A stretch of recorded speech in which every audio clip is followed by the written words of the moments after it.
Once I started working with Family Resource Center, I felt like they were a godsend to me because I had nowhere to live. I didn't know what I was going to do next.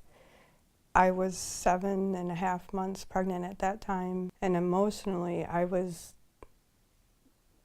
one day I was feeling devastated at how did I end up in this position, and the next day I would feel like everything's going to be okay. The agency always, I think, helped me to really clarify my thoughts and to think through my decision, and I think that that's the most important part.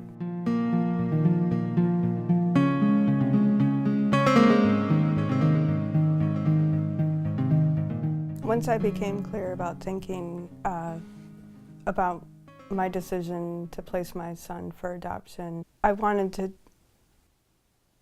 continue through the process and pick a family. And fortunately, I found a wonderful family. Soon after that meeting with the adoptive parents, I had to be induced.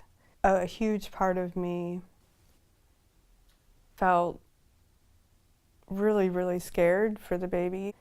But then another part of me just started sobbing because I said I wasn't ready. I still had 4 more weeks to go before he was due. And Carrie, my counselor, if she wasn't there at that moment, I think I probably would have lost it, but she was wonderful. Since all of this happened, she had to call her husband and tell him that she wasn't coming home because she was staying with me. And I was really grateful for that because I didn't know, I didn't have anybody else that could be with me.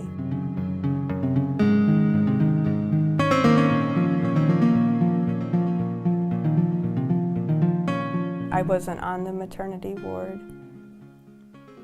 and there was no happiness. It was the middle of the night by the time I had him. I still wanted the, hey, congratulations, you did it. You made it through the 12 hours of labor or anything, but it wasn't like that. I decided to go scrub in and go see him in the nursery by myself.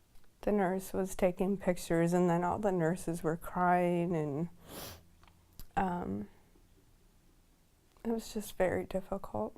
I think as a birth mother, you still want to feel the baby close to you just for a little bit.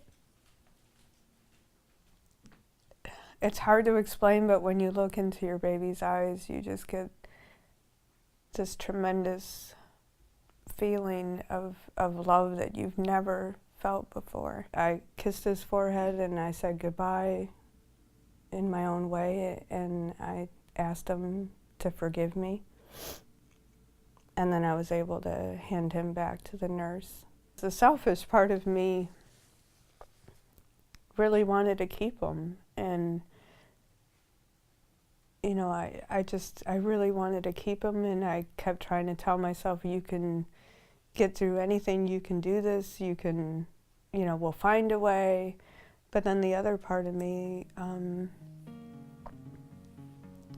the realistic side of me was like, no, both of these boys deserve so much more than what I can give.